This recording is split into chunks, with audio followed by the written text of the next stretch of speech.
Hey everyone, welcome back to Be a Tech Pro. Today we are going to be talking about data visualizations. Let's jump right into it. So the first thing is identify your audience. So you want to know who you're actually presenting this data to. Is it going to be executives? Is it going to be the general public? Is it going to be data analysts? So think about executives. They want to see things that's related to the business as a whole. So they want to see something that's about different organizations and departments as well. And you're going to look at your technical teams. They're going to be looking at more technical metrics. They're going to be looking at consumers, and they're looking at data pipelines and all those type of things. So very technical type of information. That's the things they want to see. And then your general public is people who want to see things that's related to their own life, basically. So you want to define the objective of your report and make sure that every key point on the report is speaking directly to that particular objective. Okay, so you don't want to create a sales report that's showing how amount of time that a truck takes to get from point A to point B. Okay, your sales report must show the number of sales you made in a month, in a week, in a year, what your top selling product is. You want to see how sales have increased and decreased and who the top salespeople are. So those are the type of sales things you want to see on the sales report. You don't want to see logistical information. So define a clear narrative. So basically what you want to do is you want to create a story. You want to structure it in a way that you're actually saying, well, this is a problem that you are looking at, and this is how we are going to answer the questions which arise from those particular problems. And then at the end, you're going to have some sort of resolution. Okay, so you don't want to just show the problem. You want to see, well, this is the problem, this is how it's been happening over time, and this is what we can actually do to resolve the issue which we're currently having. And of course, you want to introduce some conflict as well, right? You want to see, well, we have sales declining, and why did it decline? Maybe something happened, and so people stopped shopping for whatever reason. And then we can see that sales actually increased again and then it stopped again. Maybe it was a stock issue. So these are the type of things that you actually want to start presenting in your visualizations as well. And then like every story, you want to have a beginning, middle, and end. So structured in a way where someone can actually see the beginning of this particular story, and at the end we can see this is how we solve this issue which we have. And of course, a picture is worth 1,000 words, as they say, and a visualization is no different. Convey information easily and effectively. So you don't want a chart that's going to be cluttered where people can't actually find the information that they're looking for. So you want to make it clear and concise. And of course, you want to use color to create some contrast, but also want to use color to highlight certain parts of the report, right? So you use a color to show that there's an issue happening on the report over here, and maybe a different color to show that this is something positive is happening on the report, okay? So use your colors wisely, but also don't use too much color, and then it becomes overwhelming, and then people don't actually know how to actually identify the issues and the good points of the report. And of course, context is important. Context is key, as I say. So you have to always provide context when you're showing numbers, because numbers on their own don't actually mean anything. So the context will then turn that data into insights, and that will then tell the story behind those numbers which you're showing. And you want to start using analogies and metaphors as well. Have you ever heard the phrase data is a new oil? So analogies and metaphors make it easy for the people looking at the report to actually relate to the data which you're showing. You don't want to just put on data over there and then they don't actually know what's happening. Use different analogies which people can then relate to their own lives so that they can see, oh, this is what they are trying to convey in this particular report.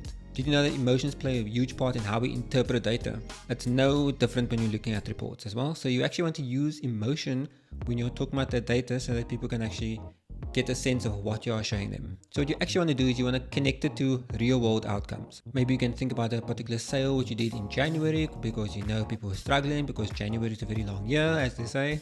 And you can see that in January, when you normally had bad sales, you actually had some good sales with this particular sale that you had. And so now people can say, well, okay, I understand January is a very tough month. People bought more of this item because it actually is good for them, and we had it on sale, and our profits increased and our sales increased as a result of this particular sale. And maybe add some metrics about customer satisfaction as well, so people can actually see that you're actually real people behind those numbers. Everyone wants to feel like they're making a positive impact in someone's life. So if you can actually present that as a metric and something that's actually showing, use customer stories, real world examples in the business itself, people will feel good about themselves and want to actually do more of what they're doing, and they want to see more of your reports as well, because your reports make them feel good. And keep it simple. I believe in the KISS method. The more simple it is, the easier it is for people to understand and to consume. And that way you actually get more buy-in, and people actually want to work with your data more, work with your reports more. They want more reports from you. That's more work for you, more exciting things for you to do. Make it easy for people to understand, and you'll get your buy-in. Repetition and reinforcement is important in storytelling. So you want to make sure that you're going over your key points multiple times so that that can actually sink in Otherwise, you're just going to be talking about tons and tons of data, and then your key points get lost in all of that. So you want to always go back and repeat until people fully understand exactly what you're trying to convey. And make it engaging as well. People don't want to just sit in a boring presentation looking at someone pointing to a report. Ask them questions like, why do you think this went down? Why do you think that went up? What do you think we can do to remedy this type of thing? Or what would you like to see on this report? So there's a lot of things which you can ask them and you can engage them on, and they will actually give you ideas of how to make a report better for them, or things that you can take out. And that way it's a more collaborative experience, and you can actually understand exactly what they are looking for, as opposed to just going back to your desk and trying to guess what people are expecting from you. And of course, practice makes perfect. So you want to practice. You're not going to get it right on the first time. So you create a report, go and present it. People can ask questions. Okay, go back to the drawing board, make a few changes, report again. They're going to come back with a few more suggestions, and then it's going to be a collaborative experience going back and forth, which is a perfectly good thing. The more you do it, the better you're going to get. So don't give up and don't be afraid to try different things. People are going to appreciate the effort that you're putting in, as long as they can see that you're actually trying to help them to get better at something that they're trying to do in their lives. So remember to always rehearse your narrative, use visuals. You want to highlight certain things in your reports as well. Remember to repeat, practice, get feedback as well. These are all the type of things that you're going to use to become better at what you're doing. And of course, you want to know some of the tools which you can use. There is of course Power BI, which is a very popular one. A lot of people already use Power BI because they have Microsoft licenses in their company. So moving on to Power BI is actually very easy for them. A lot of other people are using things like Tableau, for example, or Google Data Studio. There are a couple of options which you can use for visualization. You choose the one which works for you, and they all have their pros and cons, and you just have to find the one which works in your organization. So in closing, you want to always keep your audience in mind. Make sure you know who you're presenting this data to. Keep it simple. Don't overload them with information. You want to use colors to make it pop, but not too many colors.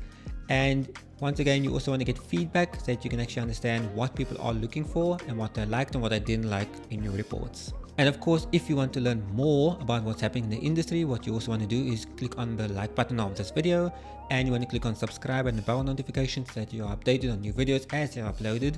And of course, if you want to know more, go to beatechpro.com and subscribe to the newsletter so you can be updated on everything that's happening in the industry. And that's all from me. Thanks for watching. I'll catch you in the next video. See ya.